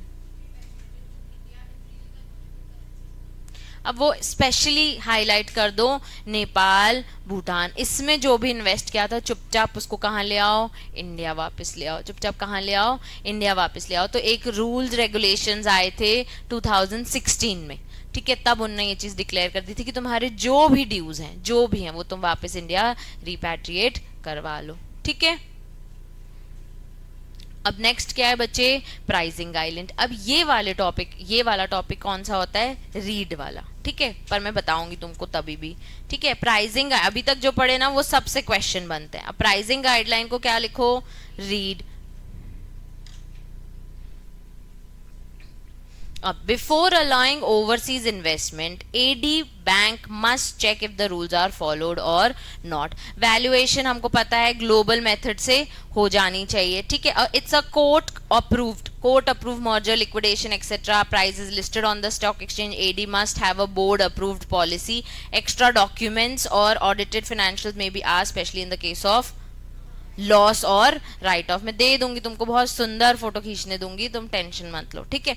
तो जब भी तुमको प्राइसिंग फिक्स करनी है किसी भी चीज की, तो तुम्हें कौन से सारे एडी बैंक ने रूल्स फॉलो करना है। सबसे पहले उसको सारे बैंक के रूल्स फॉलो करने हैं, ठीक है। उसके बाद फिर वैल्यूएशन मेथड्स, तुम्हें जो ग्लोबल मेथड जैसे अपने डिस्काउंटेड कैश फ्लो मेथड चलता है, वहां के जो मेथड्स होंगे आपको वो करना पड़ेगा। आपके सारे मर्जर्स, मतलब इंडियन एंटिटी और फॉरेन एंटिटी कमिटमेंट के थ्रू अगर मर्ज हो रहे हैं, क्योंकि हम अक्वायर भी कर रहे हैं ना लिस्टेड एंटिटी और ये सब, तो अगर वो हो रहे हैं तो वो भी कोर्ट अप्रूव्ड होनी चाहिए, स्टॉक एक्सचेंज में लिस्टेड होने चाहिए प्रॉपरली, और बोर्ड अप्रूव्ड पॉलिसी होनी चाहिए आपकी, और एक्स्ट्रा डॉक्यूमेंट्स जैसे ऑडिटेड फाइनेंशियल्स, ये सब भी आपके हाथ में होने चाहिए, ठीक है।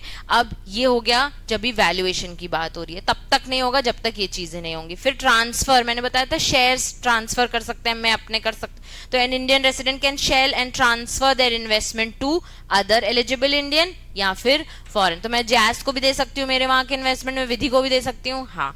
If it is due to merger, buyback or liquidation, approval must be taken by Indian or foreign authorities. अगर आपके इन्वेस्टमेंट से मर्जर हो रहा है, या अगर आपके इन्वेस्टमेंट्स का आप क्या कर रहे हो, बायबैक कर रहे हो, या अगर आपकी कंपनी का लिक्विडेशन हो रहा है, तो आपकी इंडियन एंटिटी है और आप कहाँ इन्वेस्ट करके बैठे हो, फॉरेन में, तो आपको क्या करना पड़ेगा, उनसे अप्रूवल लेना पड़ेगा कि सर हमारा बहुत पैसा लगा है, लेकिन अब हम कंपनी क्या कर रहे हैं, अपनी बंद कर रहे हैं, तो आप भी हमें क्या दे दो, एक अप्रूवल। लिक्विडेशन मतलब सब समझते हैं ना, वाइंडिंग अप वगैरह। उसके बाद फिर money earned must be brought back except the amount not related to the investment, जैसे एक्सपोर्ट ड्यूज। तुमने जो भी पैसा कमाया हमें कहाँ चाहिए वापस, इंडिया में। हमें इंडियन इकोनॉमी में फॉरेन करेंसी चाहिए ही, तो तुमने अगर ओवरसीज इन्वेस्टमेंट किए हैं तो वो पैसा कहाँ लेके आओ, इंडिया में। Restructuring for foreign company with Indian investment, उसके पास कौन सा इन्वेस्टमेंट है, इंडिया का, is in loss for 2 years, it's balance sheet can be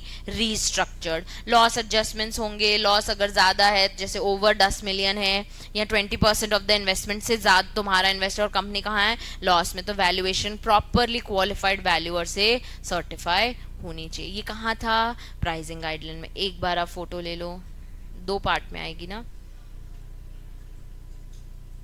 हाँ।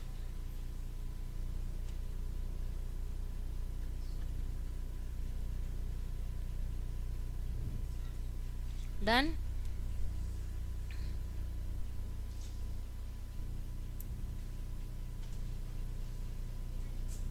डन।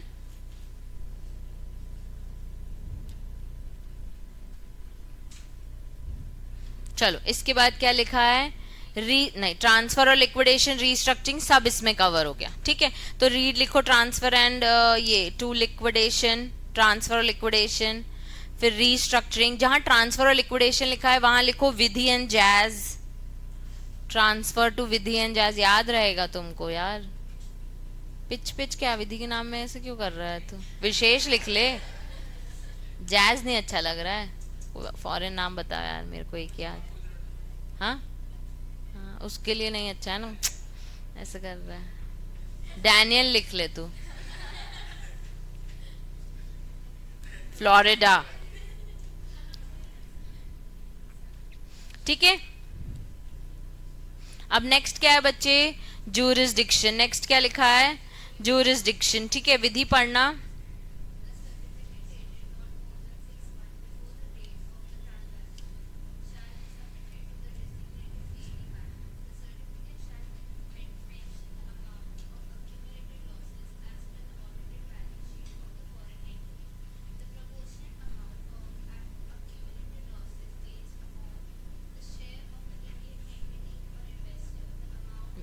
महक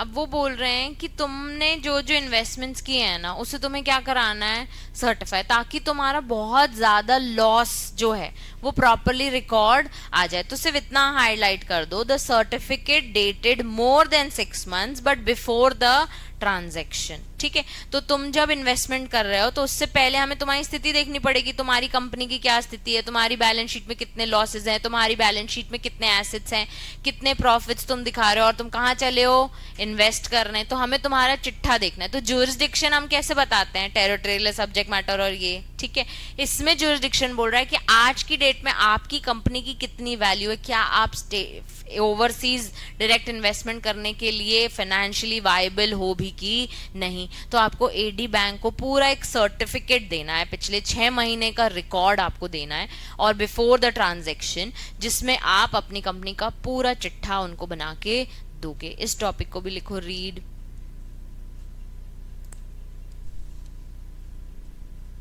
अब opening of foreign currency abroad by an Indian bank, तो हम क्या वहाँ पे एक फॉरेन करेंसी खोल सकते हैं। इन इंडियन एंटिटी में hold, open, maintain FCA foreign current currency account abroad for the purpose of making ODI। ठीक है, तो या तो उस अकाउंट से भी फिर ट्रांसफर कराते जाओगे ना आप। उसके बाद क्या लिखा है, obligation of person resident in India. अब अभी अपन ने एक टॉपिक पढ़ा था कि प्रोसीजर क्या है। ठीक है, अब इंडियन रेसिडेंट के ऊपर कुछ ना कुछ क्या है, ऑब्लिगेशंस, कुछ ना कुछ ऐसी चीजें हैं जो उसको क्या करनी है, फॉलो करनी है। चलो फर्स्ट पॉइंट प्रवेश पड़ेगा।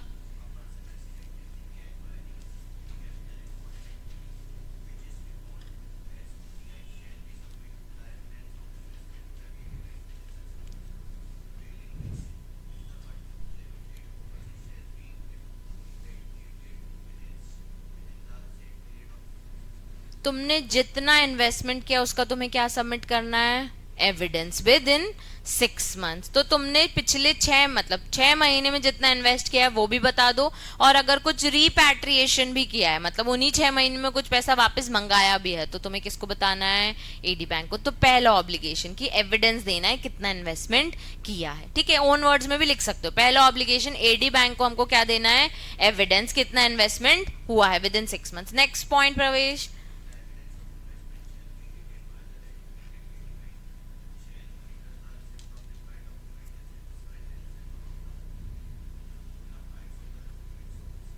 अब तुमने जो दिया है वो रिटेन करके रख लेगा कौन, एडी बैंक, और उसे क्या करेगा, वेरीफाई, मॉनिटर। तो तुम्हारी सारी रिसीट्स को चेक करेगा और अपने पास रख लेगा, ये बोल के कि भैया तुम्हारे सारे डॉक्यूमेंट्स हमको क्या हो गए, रिसीव हो गए। उसके बाद क्या करेगा,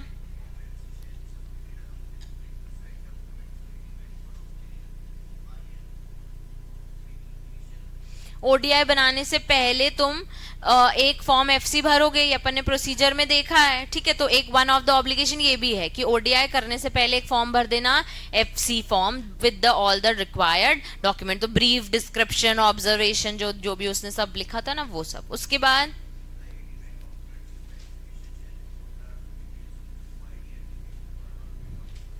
ठीक है, AD bank after due verification, अब सारे आपके डॉक्यूमेंट्स को वेरीफाई करके आपको एक नंबर दे देगा, जिसका नंबर का नाम क्या है, UIN। उसके बाद any remittance toward foreign entity shall be facilitated by AD only after obtaining necessary UIN for such entity. अब जब भी तुमको पैसा वापस बुलाना है तो हर बार तुम अपना UIN नंबर लगाओगे और फिर एडी अप्रूव करेगा और पैसा तुमको मिल जाएगा। Allotment of UIN does not constitute approval from the RBI। तो UIN मिल गया, ऐसा नहीं है कि अप्रूव 1 बिलियन से ज्यादा अगर $US इन्वेस्ट करना है तो RBI की अप्रूवल है, हाँ है, इवन इफ आपके पास क्या है, UIN नंबर। ठीक है, issue of UIN signifies only taking record of investment और मेंटेनिंग द डेटाबेस।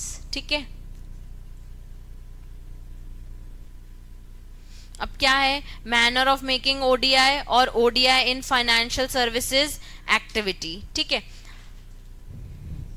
मैं लिखवा दे रही हूँ ना तुमको। चलो, manner of making ODI, Indian entity can invest in foreign company, हाँ, equity to do the genuine business, it can invest through, ये तुमको भी पता है कैसे खरीद सकते हैं हम, शेयर्स खरीद सकते हैं, बिडिंग कर सकते हैं, बोनस शेयर्स कर सकते हैं, कैपिटलाइजेशन ऑफ ड्यूज, जो भी तुम्हारे पेमेंट से उसको तुमने क्या कर दिया, कैपिटल फॉर्म में कर दिया, भैया समझ लो इन्वेस्टमेंट है। उसके बाद स्वैप और मर्जर डीमर्जर और स्कीम्स, फोटो दे दूंगी, ठीक है, लिखना नहीं है, अभी होमवर्क दूंगी लिखने के लिए, ठीक है। उसके बाद क्या है, ODI in financial service, if the Indian entity in financial service it can invest in foreign financial company, हम यहाँ इंडिया में कौन सी सर्विस दे रहे हैं, फाइनेंशियल, मतलब हम यहाँ पे लोगों को लोन और ये सब प्रोवाइड कर रहे हैं, तो हम फॉरेन को भी कर सकते हैं, हाँ, लेकिन तुम्हारा नेट प्रॉफिट प्रॉपरली 3 साल में तुमने अच्छा खासा क्या बनाया हो, नेट प्रॉफिट, और तुम कहाँ रजिस्टर्ड हो, इंडियन रेगुलेटर में, और अप्रूवल तुम ले लेना अपने इंडियन और फॉरेन रेगुलेटर से, तो तुम कर पाओगे, हाँ। उसके बाद if not in financial service it can still invest accept in banking insurance company, यहां से तुम बैंकिंग और इंश्योरेंस कंपनी को हेल्प, अगर तुम्हारे पास नेट प्रॉफिट नहीं है तो भी तुम कर सकते हो, नहीं, यहां से तुम बैंक और इंश्योरेंस को छोड़ के फिर भी इन्वेस्ट कर सकते हो अगर तुम्हारे पास 3 साल का प्रॉफिट या अप्रूवल नहीं है। वो नॉर्मली तुम जो ओडीआई वगैरह करना चाहते हो कर लो, लेकिन यहां से तुम बैंक और इंश्योरेंस कंपनी को हेल्प करोगे तो तुम्हें नेट प्रॉफिट होना चाहिए पिछले 3 साल का, अप्रूवल होना चाहिए और इंडियन रेगुलेटर भी तुम रजिस्टर्ड होने चाहिए, ठीक है। उसके बाद फिर अगेन तुम्हारा भी 3 साल का प्रॉफिट और इन्वेस्ट सिर्फ general health insurance only if it supports your main foreign business, तो ही तुमको अलाउड होगा, वरना तुमको अलाउड नहीं होगा। उसके बाद फाइनेंशियल कमिटमेंट की लिमिट दी हुई है, total investment in foreign companies must be with in 400% of Indian net worth. आपकी कंपनी की नेटवर्थ सपोज 1 करोड़ है, उसका आप निकालोगे 400%, मतलब और एडवांस, तो आप 400% तक का इन्वेस्ट फाइनेंशियल कमिटमेंट, मतलब फाइनेंशियली फॉरेन एंटिटी में सपोर्ट कर सकते हो, ठीक है। एफसी मतलब क्या था, नहीं, वो पोर्टफोलियो है, डेट नॉन फंड बेस वाला था, ठीक है। पोर्टफोलियो से याद रख लो सिक्योरिटीज, पोर्टफोलियो से याद रख लो सिक्योरिटीज, ओडीआई तुमको याद हो गया है, ओआई क्या हो गया, एफसी और ओपीआई, तो बचा क्या, एफसी ना, एफसी मतलब लोन देना, एफसी मतलब लोन देना, नॉन फंड बेस्ड फैसिलिटीज और डेट देना, ठीक है।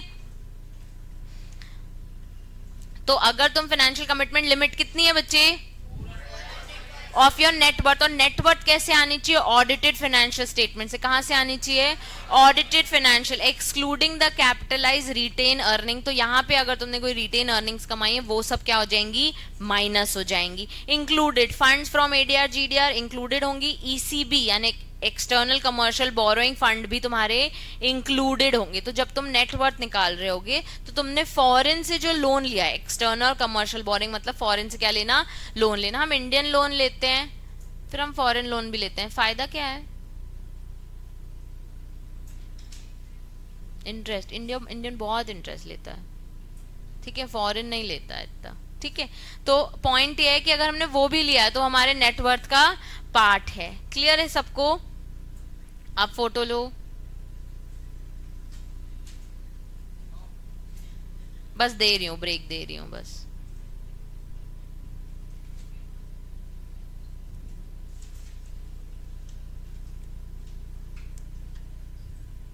कहां तक हुआ था, ओडीआई तक ना,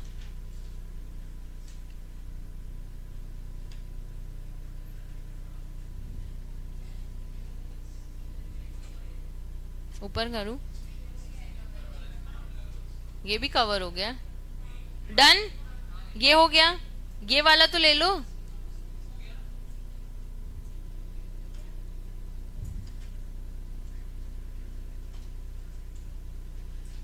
एक्चुअली जो चैप्टर आज अपन पढ़ रहे हैं ना, ये ओडीआई जो भी और 2 पढ़ेंगे, इन सब में से चांसेस हैं कि एक आधी क्वेश्चन आए, मतलब स्पेशल से 2 आ सकते हैं, लीगल मेट्रोलॉजी और ओडी से सिर्फ एक ही क्वेश्चन आएगा।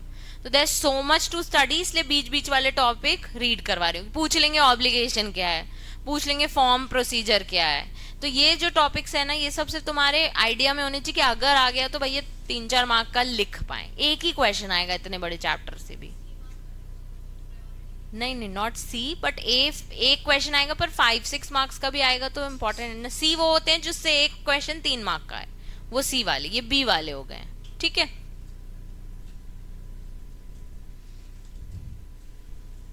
कितना बचा है? अब बचा है ओवरसीज इन आईएफएससी, ओडीआई और रिपोर्टिंग रिक्वायरमेंट। हाँ, थोड़ा सा ही बचा है, खत्म कर दें, ठीक है। चलो, अब कह रहा है आईएफएससी, मैंने तुमको ये बताया इंटरनेशनल फाइनेंशियल सर्विस सेंटर, इसको हम ट्रीट क्या करते हैं? फॉरेन। क्या ट्रीट करते हैं? Foreign entity. अब ओडीआई हम इनको दे रहे हैं, ये है कहाँ? इंडिया में ही बनी हुई है, ठीक है। अब Indian can invest in IFSC like gift city, Indore में बनी हुई है, उसको क्या ट्रीट करते हैं हम? आईएफएससी। वो इतनी ब्यूटीफुल, बनी फॉरेन है, मतलब गुजरात में वो फॉरेन जैसा बना है पूरा, गुजरात एक तरफ और वो आईएफएससी गिफ्ट सिटी एक तरफ। गूगल करो अभी।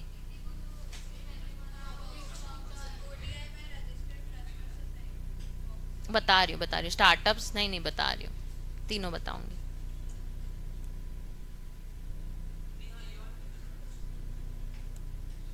ये वाला बता रही हूँ, ठीक है।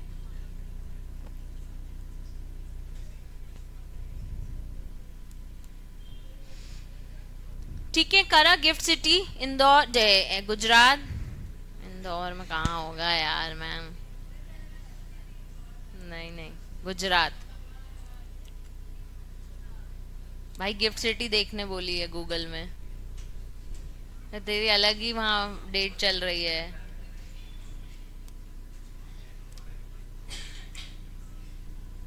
शौक है, देखी, सुंदर है ना?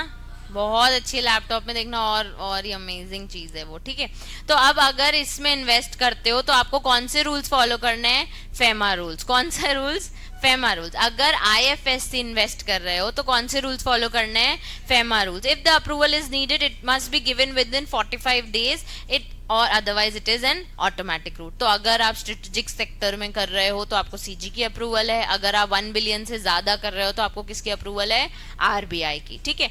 Even if an Indian company has no profit it can still invest in financial services except banking and insurance in IFSC, क्योंकि अभी अपन ने पढ़ा अगर करना है तो 3 साल का प्रॉफिट, लेकिन आईएफएससी में प्रॉफिट की नहीं भी हो तो भी कोई दिक्कत नहीं है, ठीक है। उसके बाद individual can also invest in IFSCs has no foreign subsidiaries और IFSC stock exchange are treated are like foreign one से मैंने आप लोगों को बताया था कि वो होते हैं इंडिया में लेकिन उसको हम ट्रीट कैसे करते हैं? फॉरेन में। तो एक चीज सबसे पहली कि आप कर सकते हो फेमा रूल्स, अगर अप्रूवल रूट है तो अप्रूवल ले लो, ऑटोमेटिक है तो ऑटोमेटिक चले जाओ। उसके बाद आपके पास प्रॉफिट्स नहीं है फिर भी आप कर सकते हो, आप इंडिविजुअल हो तो भी आप कर सकते हो कि इंडिया में है ना। और दूसरा, इनके जो भी स्टॉक एक्सचेंज होंगे उनको हम कैसे ट्रीट करेंगे? फॉरेन में। फिर लिखा है रिपोर्टिंग रिक्वायरमेंट, एक टॉपिक है आपको रिपोर्टिंग, मस्ट रिपोर्ट आपको अपने सारे investments, disinvestments, restructuring within 30 to 60 days depending on the case आपको इन्फॉर्म करना है। कौन सा फॉर्म भरना है? एफसी फॉर्म, ठीक है। एनुअल परफॉर्मेंस रिपोर्ट देनी पड़ेगी हर साल कि भैया ये इन्वेस्ट किया, इससे इतना कमाया, इंडिया में इतना पैसा लेके आए, ठीक है। तभी तुम्हारी से सरकार तुमसे भी कमाएगी ना, ठीक है। उसके बाद डिले इन रिपोर्टिंग, अगर आपने डिले किया तो सरकार आपसे क्या चार्ज करेगी? लेट फीस, ठीक है। तो if there is any delay in filing of the form आपको एक लेट सबमिशन फी भरनी है। Until then no further investment is allowed. पर चला लेट फी भर देंगे करके भर ही नहीं रहे हो फॉर्म तो फिर आपको अलाउड भी नहीं है, ठीक है। Prohibited, no ODI is allowed. कहाँ नहीं कर सकते? रियल एस्टेट में इन्वेस्ट नहीं कर सकते, और कहाँ नहीं कर सकते? गैम्बलिंग में नहीं कर सकते, और रुपी लिंक्ड फाइनेंशियल प्रोडक्ट्स जिसमें पैसा इंडियन रुपी है वैसा कोई फाइनेंशियल प्रोडक्ट है फॉरेन में उसमें भी ओडीआई नहीं कर सकते। अगेन एक्सेप्शंस क्या है, कहाँ नहीं कर सकते? रियल एस्टेट, गैम्बलिंग और रुपी लिंक्ड प्रोडक्ट, ठीक है। उसके बाद अब आ जाओ तुम्हारा ट्रस्ट एंड सोसाइटी। अब कौन कौन इन्वेस्ट कर रहा है? ODI bye person resident in India other than Indian entity और रेसिडेंट इंडिविजुअल, यानी ओडीआई कौन कर रहा है? रजिस्टर्ड ट्रस्ट या फिर सोसाइटी, ठीक है। तो अब कह रहे हैं एनी पर्सन जो रजिस्टर्ड ट्रस्ट है या सोसाइटीज है किसमें इन्वॉल्व है? एजुकेशनल, मार्क करो एजुकेशनल सेक्टर, और विच हैज सेटअप, क्या सेटअप किया हुआ है बच्चे? हॉस्पिटल्स। तो अगर कोई ट्रस्ट और सोसाइटी जिसने क्या सेटअप किया है, एजुकेशनल सेक्टर या फिर हॉस्पिटल इन इंडिया में make ODI and foreign entity with prior approval of RBI. किसकी अप्रूवल लेनी पड़ेगी? आरबीआई। तो अगर आप एजुकेशनल सेक्टर में हो और अगर आप हॉस्पिटल में और आप क्या हो, एक रजिस्टर्ड ट्रस्ट और सोसाइटी, किससे अप्रूवल लोगे ओडीआई से पहले? आरबीआई से। Foreign entities engaged in same sector that Indian trust. तो तुम यहाँ एजुकेशनल हो तो इन्वेस्ट भी कहाँ करोगे? एजुकेशनल में। यहाँ तुम हॉस्पिटल हो तो फॉरेन एंटिटी भी कौन सी होनी चाहिए? हॉस्पिटल। सेम बिजनेस, ठीक है, सेम ऑब्जेक्ट, ठीक है। उसके बाद ट्रस्ट और सोसाइटी एज द केस में भी should be in existence for 3 financial years before the investment। तो 3 साल से इंडिया में जीवित रहना पड़ेगा। The trust deed in case of trust और मेमोरेंडम और the bylaws in case of society आपको क्या करना पड़ेगा? सबमिट करना पड़ेगा और परमिशन लेनी पड़ेगी आरबीआई से, ठीक है। उसके बाद सच investment shall have the approval of trustee in case of trust and the governing body council और मैनेजमेंट और executive committee in case of society. भैया तुम ट्रस्ट हो तो अपने ट्रस्टी से अप्रूवल लेके आओ, सोसाइटी हो तो मैनेजमेंट कमिटी से अप्रूवल लेके आओ। और उसके बाद इन केस ऑफ ट्रस्ट और society require a special licence or permission either by ministry of home affairs, central government or from relevant local authority. तो वो लाइसेंस भी लेके आओ, ठीक है। तो अगर आप तुम रजिस्टर्ड सोसाइटी हो या ट्रस्ट हो, 2 जगह के, कहाँ के? एजुकेशनल और हॉस्पिटल, आप फॉरेन ओडीआई खेल सकते हो, लेकिन किसकी अप्रूवल लेनी पड़ेगी? आरबीआई के। अगर आप हॉस्पिटल हो इंडिया में तो इन्वेस्ट भी किस में करोगे? हॉस्पिटल। अगर आप एजुकेशन हो तो इन्वेस्ट भी किस में करोगे? आप अगर ट्रस्ट हो तो ट्रस्ट डीड दे दो, आप अगर सोसाइटी हो तो बायलॉज और एमओए दे दो, आप अगर ट्रस्ट हो तो ट्रस्टी का अप्रूवल लेटर लेके आओ, आप अगर सोसाइटी हो तो अपने मैनेजमेंट कमेटी का लेके आओ। कोई स्पेशल लाइसेंस है तो वो लेके आओ by the ministry of home affairs, local authority और एनी सेंट्रल गवर्नमेंट, वो भी हमको आपसे चलेगा, ठीक है। हाँ, और एक और इम्पॉर्टेंट पॉइंट कि पिछले 3 साल से आप जीवित रहने चाहिए, ठीक है। ऐसा ही आपको एक स्टार्टअप है, अब एक पॉइंट है एनी ओडीआई इन स्टार्टअप, जहां पे ये लिखा है कि कहां इन्वेस्ट नहीं कर सकते। यस, स्टार्टअप क्या होता है बच्चे?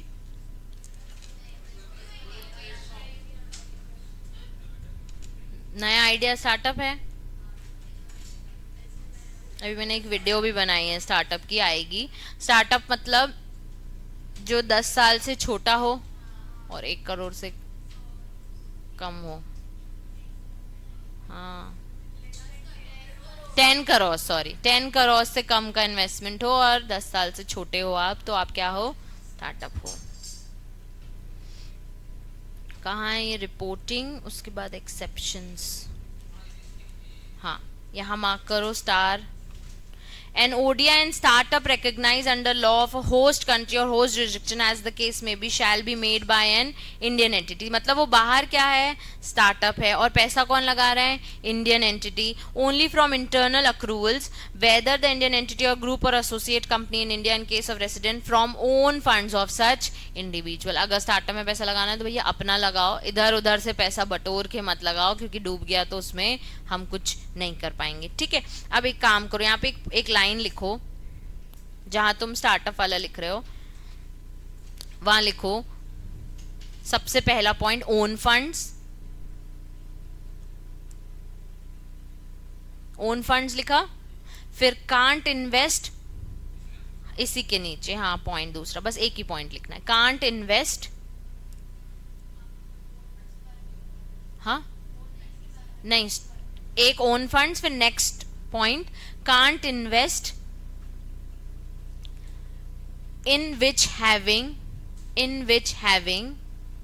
more than 2 layers of subsidiaries, in which having more than 2 layers of subsidiaries।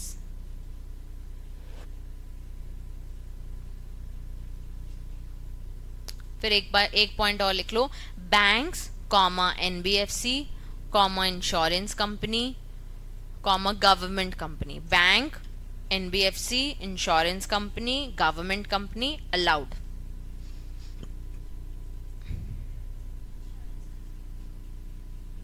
Government company allowed. Last, bank, NBFC, insurance company, government company allowed. इनको एग्जेम्प्ट कर दिया है. ठीक है, ये लोग कहीं पे भी चाहे इन्वेस्ट कर सकते हैं. अब लास्ट आपका टॉपिक क्या बचा है? रिस्ट्रिक्शन ऑन एक्विजिशन और transfer of immovable property outside India. ये तो तुम समझ ही रहे हो, यहाँ की जमीन, यहाँ की खेत बाहर भेज दें क्या? नहीं. ट्रांसफर कर देंगे अब तुम्हारी? नहीं. ये तो इंडियन एंटिटी, ये तो इंडिया की सरकार को चलेगा ही नहीं. ठीक है, एक ही चीज है हमारे पास, हमारी जमीन है, वो भी तुम बेच दो तो क्या होगा? सबसे पहले रिस्ट्रिक्शन लिखा है. क्या प्रोहिबिटेड लिखा है क्या बच्चे? क्या हो गया आन्या? क्या प्रोहिबिशन लिखा है क्या? नहीं. क्या लिखा है? रिस्ट्रिक्शन. मतलब कुछ ना कुछ रिस्ट्रिक्शंस लगा दिए. सारी जमीनें बेचना अलाउड नहीं है, कुछ कुछ अलाउड है. फर्स्ट पॉइंट, विधि.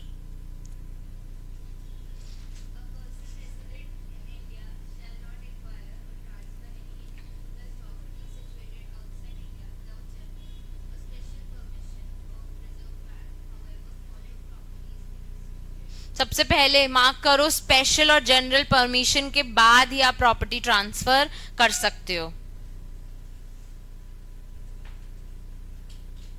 बाद ही क्या कर सकते हो? Property transfer. लेकिन फॉलोइंग 3 प्रॉपर्टीज क्या कर दिए हैं? एक्सक्लूड. पहला पॉइंट पड़ेगा तनिष्क.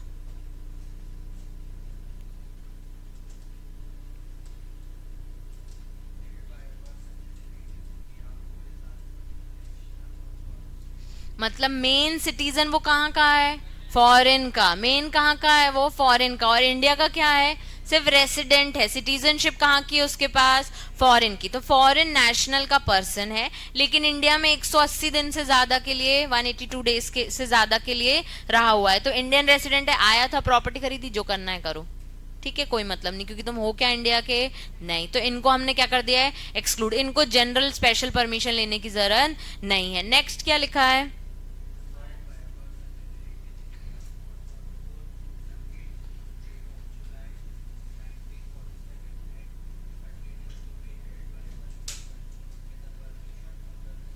अब हमारे तबादले से होने से पहले वो जो भी अपना इंडिपेंडेंस होने से पहले अगर आपने कोई भी प्रॉपर्टी अक्वायर की हो, तो वो तब तो हम इतनी परमिशन, इतना अलाउंस, इतने डॉक्यूमेंटेशन रखते ही नहीं थे. तो उस चीज के लिए हमने आपको क्या कर दिया है? एक्सक्लूड कर दिया. ठीक है, तुम्हें जो करना है उस प्रॉपर्टी के साथ कर सकते हो. उसके बाद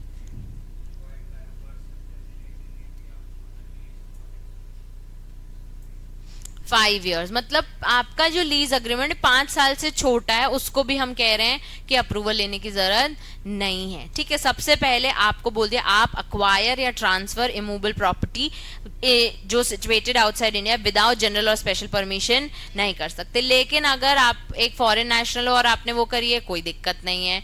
आपने अगर 1947 से पहले से करी है तो भी हमको कोई दिक्कत नहीं. और आपका लीज 5 साल से छोटा है, तो आपने कुछ अक्वायर वगैरह किया तो हमको कोई दिक्कत नहीं है. नेक्स्ट पॉइंट मैं पढ़ना, सेकेंड पॉइंट.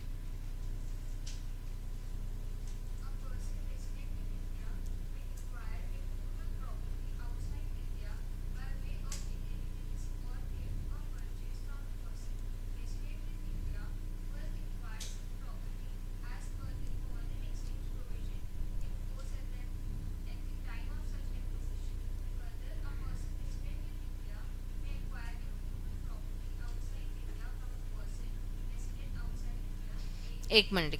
अभी कह रहा है, सबसे पहले कह रहा है पर्सन रेसिडेंट इन इंडिया है, इमूवेबल क्या की है? अक्वायर की है प्रॉपर्टी. लेकिन कहाँ खरीदी है प्रॉपर्टी हमने? Outside India. किससे खरीदी है? जो person resident in India, by way of inheritance. मतलब ऐसे समझो, मेरे पापा फॉरेन गए, प्रॉपर्टी खरीद के आए. ठीक है, अब उनने गिफ्ट दे दी बिटिया को, मुझे गिफ्ट दे दी. प्रॉपर्टी कहाँ की है? बाहर की. पापा रेसिडेंट कहाँ के हैं? मैं रेसिडेंट कहाँ की हूँ? कोई दिक्कत नहीं है उनको. ठीक है, उसके बाद कह रहे हैं लेकिन further a person resident India में acquire removable property outside India from a person outside. अभी दोनों रेसिडेंट थे, पापा भी रेसिडेंट ऑफ इंडिया थे, मैं भी रेसिडेंट इंडिया थी. पापा प्रॉपर्टी बाहर खरीद के आए, मुझे दे दिया, कोई प्रॉब्लम नहीं. एक और चीज में बोल रहे हैं, और मतलब परमिशन वगैरह ले लो. ठीक है, अब एक और चीज में बोल रहे हैं, पापा फॉरेन गए, प्रॉपर्टी किससे अक्वायर कर रहे हैं? जैज से. किससे अक्वायर कर रहे हैं? जैसे अब ये दूसरी सिचुएशन है, मतलब person resident in India acquiring property immovable property outside India from a person resident outside India. Clear है? ठीक है, तो एक केस हो गया पापा और मेरा, एक केस हो गया पापा और जैस का। देख कैसे ले सकते हैं उनसे प्रॉपर्टी, बाय वे ऑफ हेरिडेंस, दादी लोग आपस में क्या थे, जुड़े हुए थे। नेक्स्ट, आउट ऑफ, महक पढ़ रही थी ना, तुम लोग को क्या हो गया है? ठीक है, बाय वे ऑफ, तो अपना रेसिडेंट फॉरेन करेंसी अकाउंट जो है वहां, उसमें से भी पैसा निकाल के हम प्रॉपर्टी खरीद सकते हैं। उसके बाद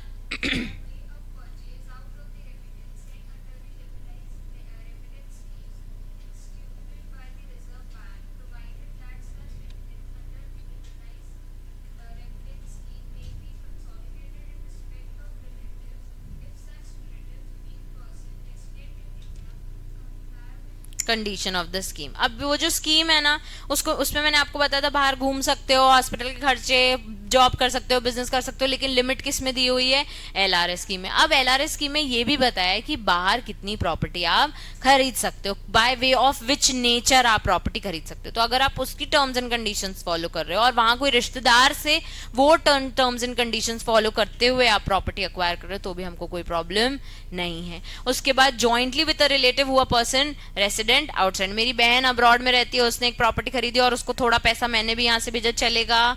चलेगा, तो उनको इसमें कोई प्रॉब्लम नहीं है। आउट ऑफ इनकम और sale of proceed of the asset other than ODI acquired overseas under the provision of act. मैं बाहर गई, मैंने एक कार खरीदी थी, ठीक है, अंडर एलआरएस स्कीम मैंने एक कार खरीदी, कार बेची, मुझे क्या मिले, पैसे, उससे मैंने प्रॉपर्टी खरीद ली, कोई दिक्कत नहीं उनको। तो out of proceeds of sale of assets other than ODI, ठीक है, ओडीआई बेचने के पैसों से आप प्रॉपर्टी नहीं खरीद सकते। ठीक है, थर्ड पॉइंट में है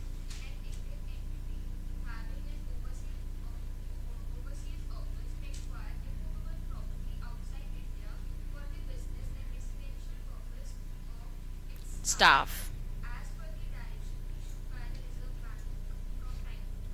अब अपन ने सीएस दुनिया बाहर भी खोल लिया, इंटरनेशनली भी पढ़ा रहे हैं, ठीक है। अब वहां रहने के लिए, वहां बिजनेस करने के लिए प्रॉपर्टी तो चाहिए ना यार, तो कब तक रेंट भरेंगे, तो हम प्रॉपर्टी ले सकते हैं, हाँ, लेकिन किसकी परमिशन लेनी है, अब आरबीआई की। किसकी परमिशन लेनी है, आरबीआई की।